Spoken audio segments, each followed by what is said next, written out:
nuestros ojos hoy para verte a ti, nuestro Rey.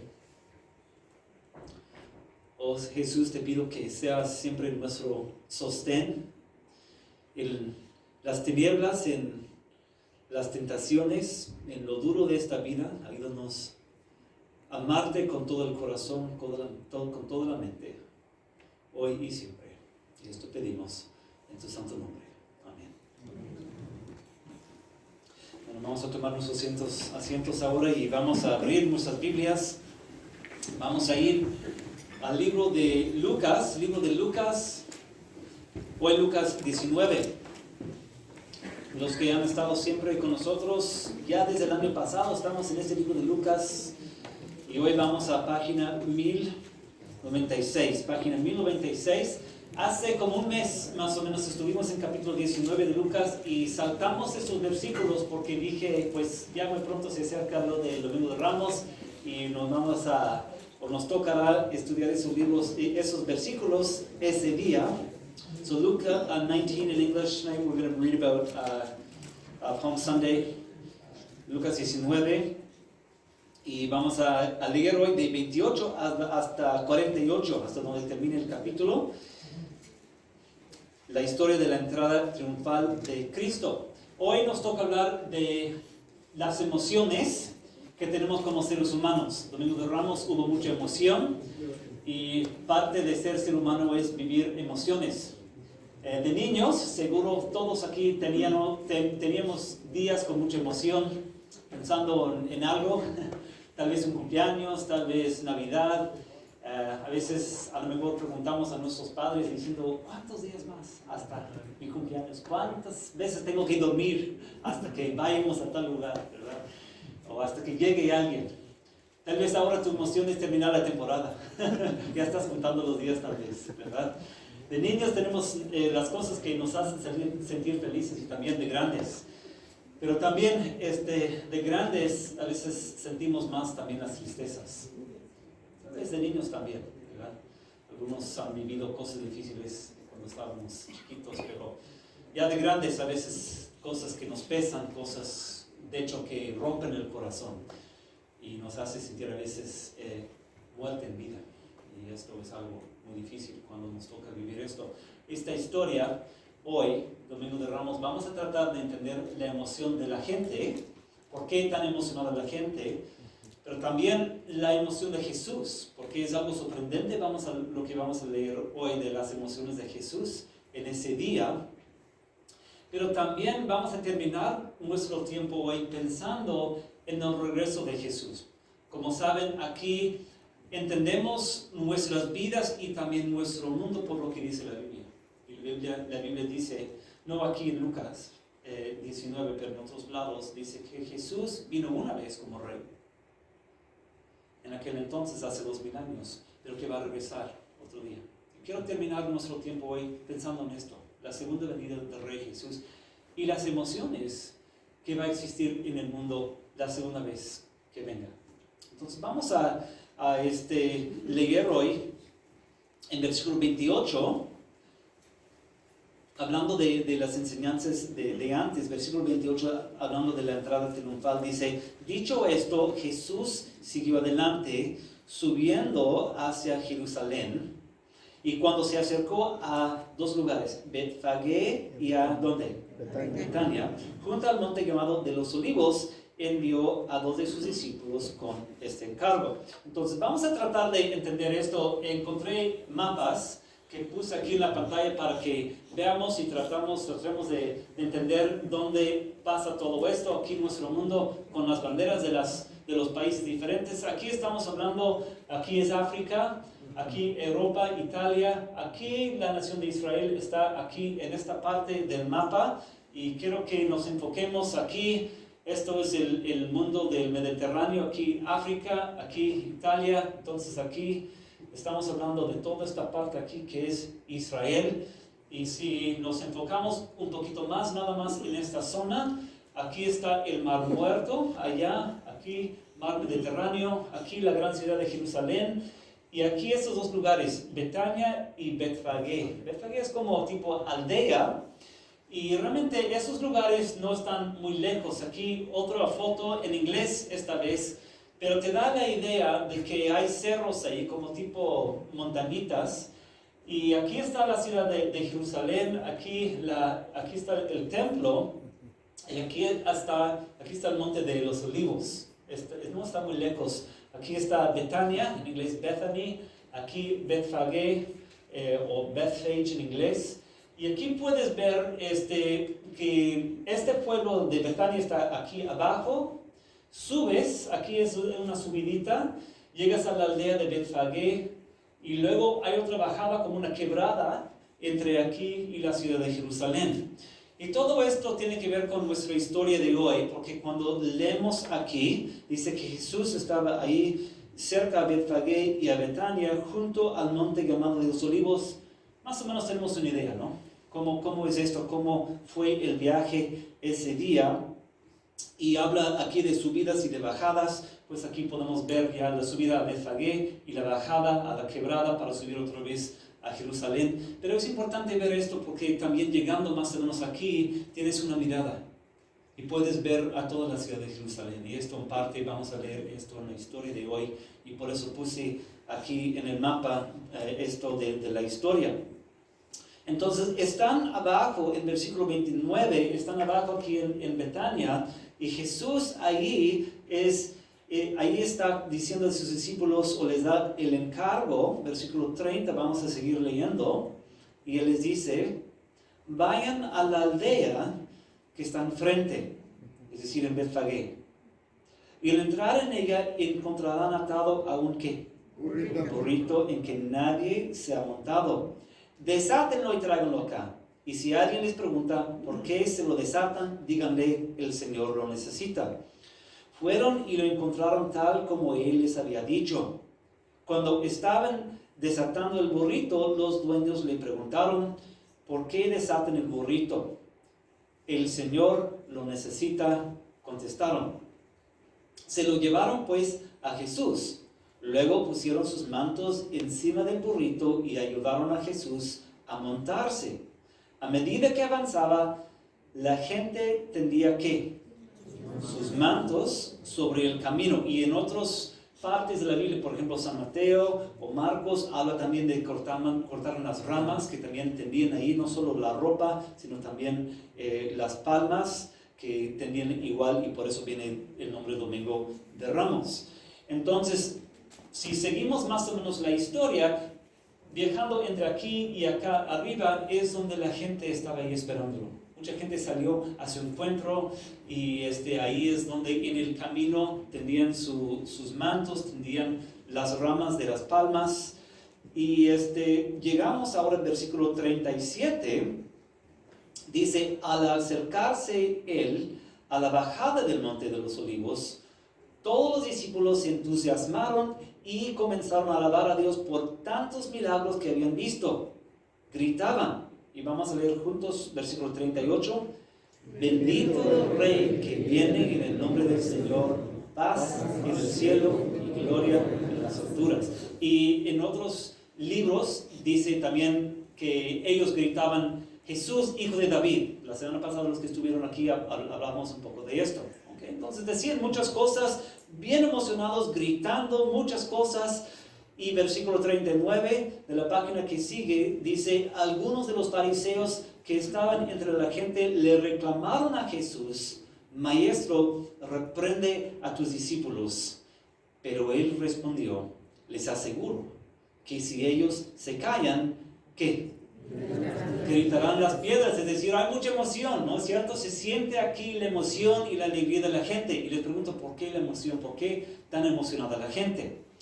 Pues no sé, los mexicanos aquí, la elección pasada, ¿por quién votaste?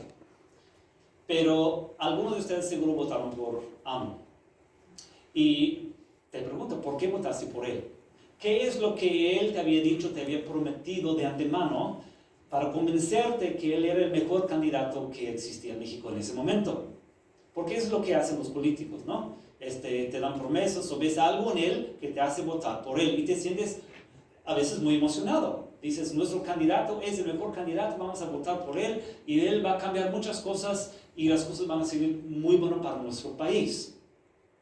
Pues en los tiempos de Jesús pasaba algo semejante. La gente estaba pensando en la política, estaban pensando en su país, estaban pensando en un rey terrenal aquí del mundo.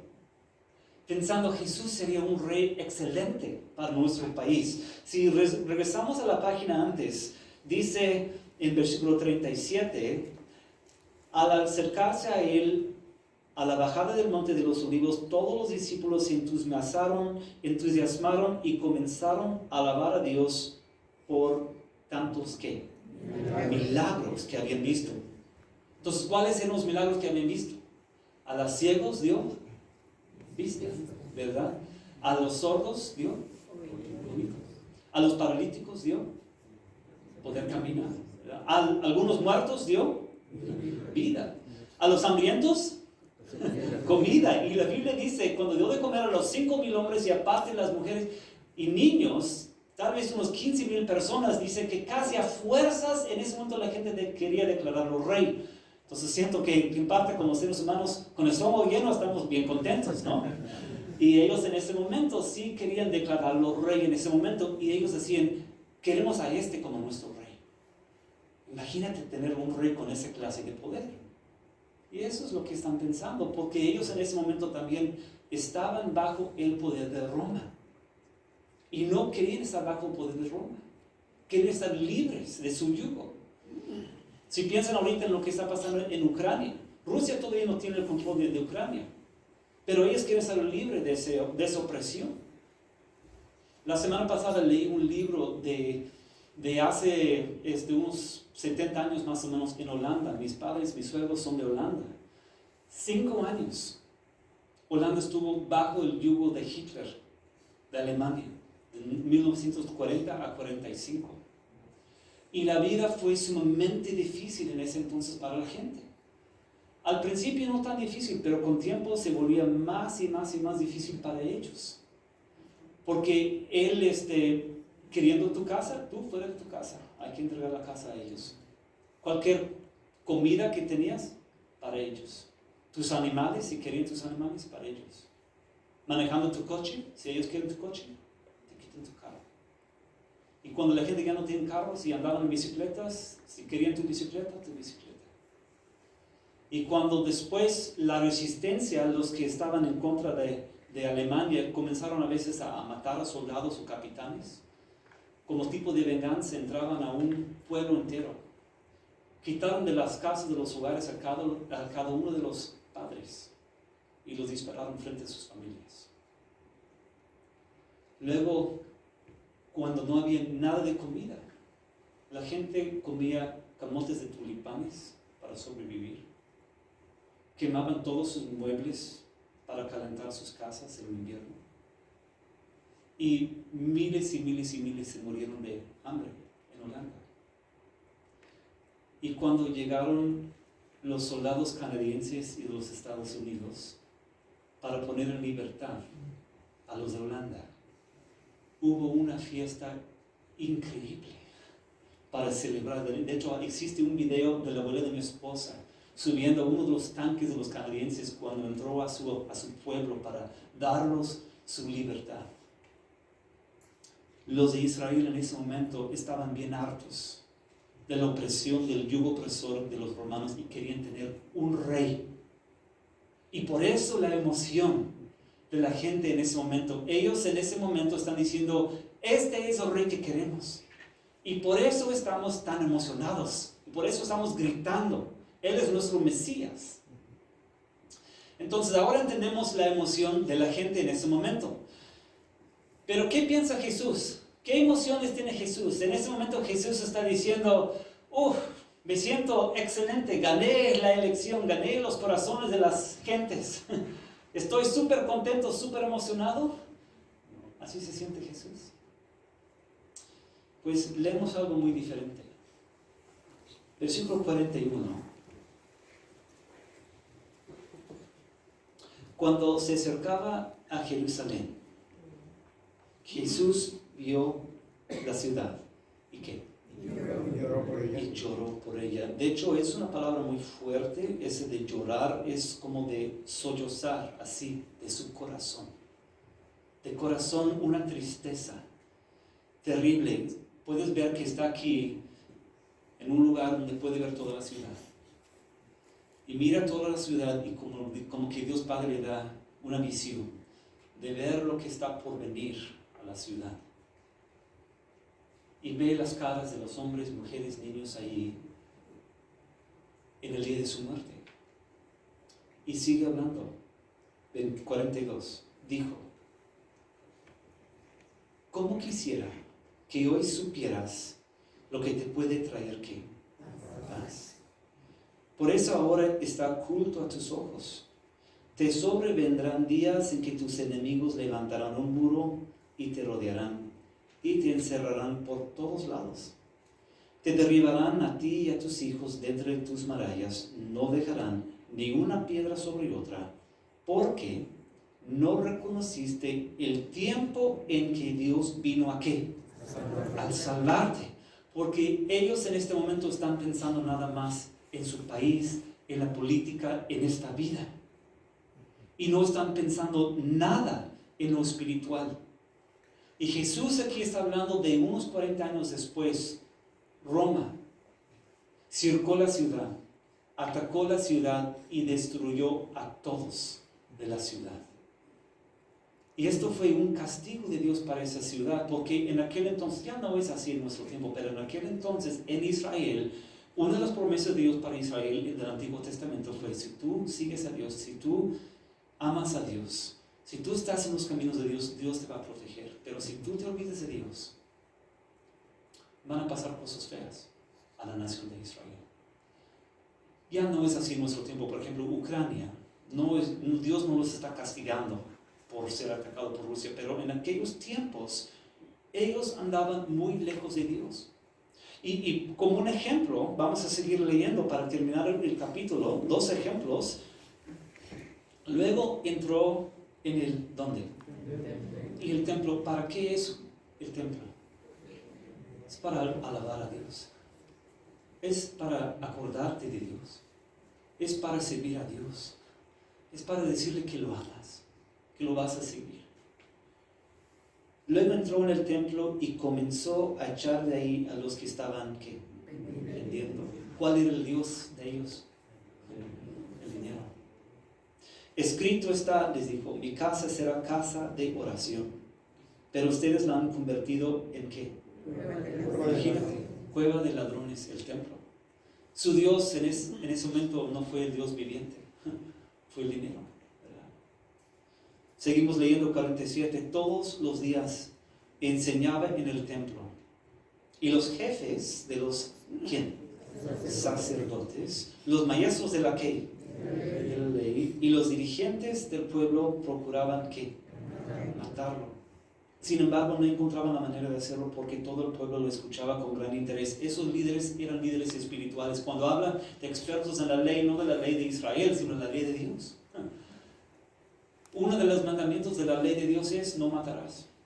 Y esos líderes sacerdotes, ¿qué están haciendo? Tratando de quebrantar los mandamientos y matar a Jesús. Entonces, lo que vemos es gente religiosa, gente que externamente ama a Dios, gente con su boca diciendo gloria a Dios en las alturas, pero en el corazón muy lejos de Dios. Y Jesús está ahí llorando, diciendo: si supieran lo que les puede traer paz, porque viene la salvación de Dios y ustedes no lo reconocieron. ¿A qué se refiere? Sí mismo. Él, su Salvador, ahí está entre ellos y no lo reconocen y no lo quieren. Y les pregunto hoy,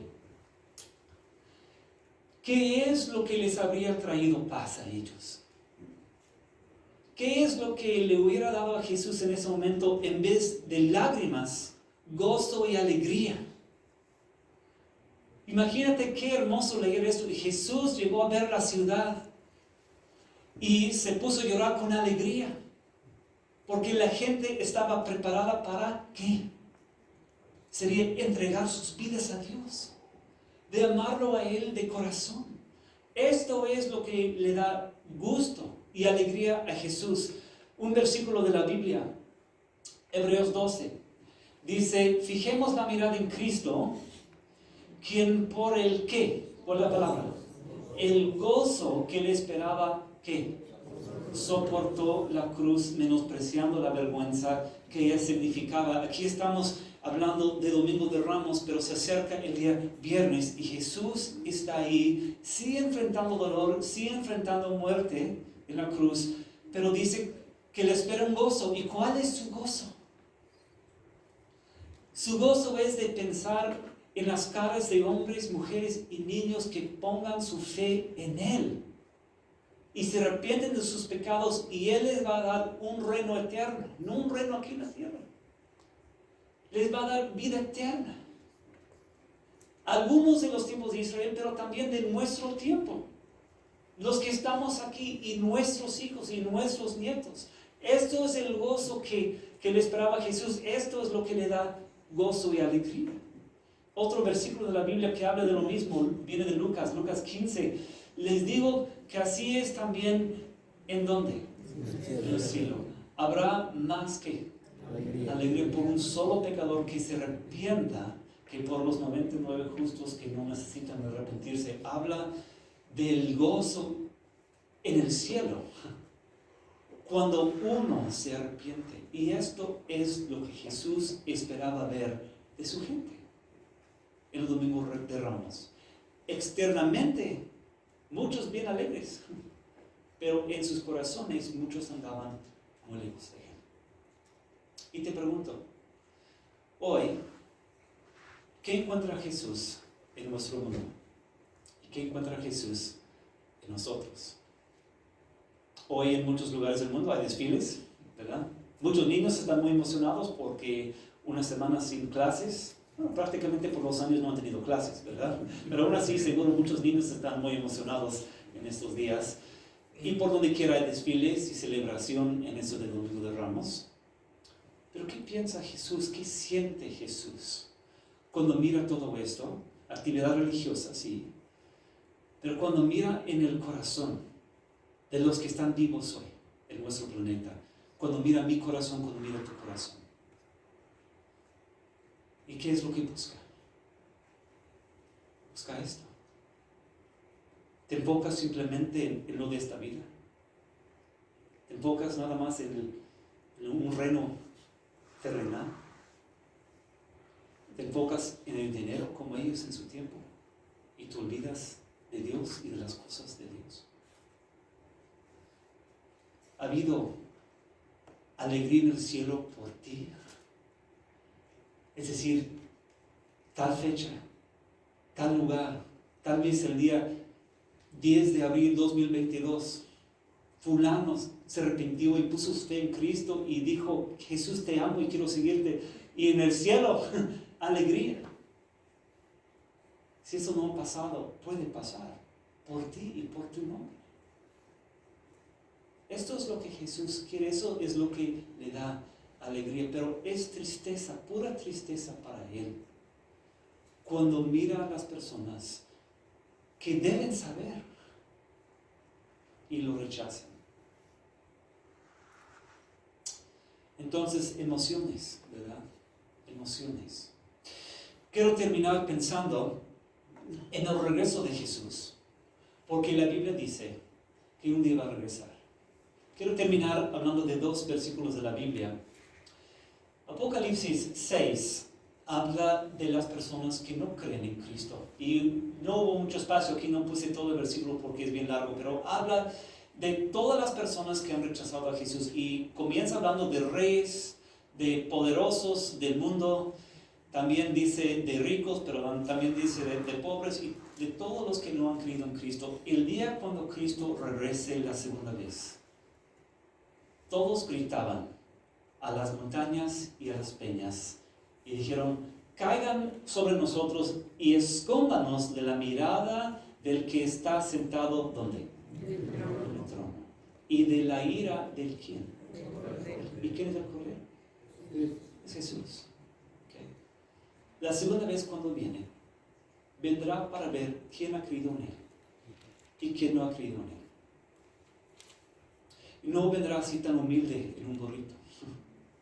La segunda vez va a ser con poder y gloria. Y los que lo han rechazado van a decir hasta las montañas y las peñas, escóndenos. Porque ha llegado el gran día de castigo. ¿Quién podrá mantenerse en pie? Eso es cosa seria, ¿verdad? Es cosa seria. Pero, para los que amamos a Jesús, Colosenses 3 dice otra cosa, muy bonito. Dice, cuando Cristo, que es la que? La vida de ustedes. Los que aman a Cristo, Cristo es su vida. No a veces decimos esto a otra persona, decimos, mi amor, tú eres mi vida. Tú eres más que mi vida. Cuando amamos a Jesús y Él nos perdona, Él es nuestro tesoro. Él es nuestra vida. Y anhelamos verlo con nuestros ojos. Cuando Cristo, que es la vida de ustedes, se manifieste, entonces también ustedes serán manifestados con Él, ¿dónde? En la gloria. Y si nosotros pensamos que terminando la Segunda Guerra Mundial, la gran fiesta de los holandeses cuando llegaron estos canadienses de Estados Unidos para darles su libertad, si pensamos en la emoción de este momento, imagínate la emoción que tú tendrás en el momento cuando tú ves a tu Salvador con tus ojos. Y les voy a decir, no hay ningún gozo ni alegría en este mundo que se puede comparar con esta gloria que te espera. Y hoy te voy a decir esto, si tú estás devotando tu tiempo, tu vida, tus pasiones a cosas pasajeras en este mundo, andas mal, andas mal. Y necesitas arrepentirte y debes poner tu fe y tu amor en Él, sí. Pero si hoy sí estás aquí porque lo amas y dices, Jesús, tú eres mi Rey y quiero seguirte a ti, quiero que venga tu reino, hágase tu voluntad en el mundo y en mi vida, porque tuya es el poder y la honra y la gloria por los siglos. Si tú dices, Jesús, a veces amo otras cosas más que a ti y no quiero. Jesús, a veces pongo al dinero más que a ti. Jesús, a veces pongo a la opinión de hombres más que a ti. Jesús, a veces pongo los deseos de mi carne más que a ti, pero no lo quiero. Quiero que tú seas mi Rey. En esto estás en lo correcto. Y Jesús mismo te ayudará. Y hoy te quiero animar. Esto es lo que no tiene precio, no puedes poner precio a lo que vale las cosas del Rey verdadero. Y cuando tú sigues al Rey, digan lo que digan los demás. Sí, va a haber burlas, sí. Pero un día Él se va a manifestar. Y tú también con Él, en la gloria. Y por eso estamos aquí todos los domingos, para aprender más de nuestro Rey, de servirlo más, de amarlo más, porque un día muy pronto también va a venir. Vamos a terminar con una oración. Jesús, gracias por tu palabra, gracias por lo que nos enseñas y lo que nos dices. Jesús, eres un Rey muy bueno y es muy bueno seguirte. Y Jesús, te pido hoy que seas nuestro Rey, nuestra vida, por cada uno de nosotros aquí. Y esto pedimos en el santo nombre de Jesús. Amén. Pues vamos a ponernos en pie y vamos a cantar 557. Yo solo espero ese día cuando Cristo volverá. Hablando de su regreso, 557. 557 will be our last song tonight, 557. 557, yo solo espero ese día.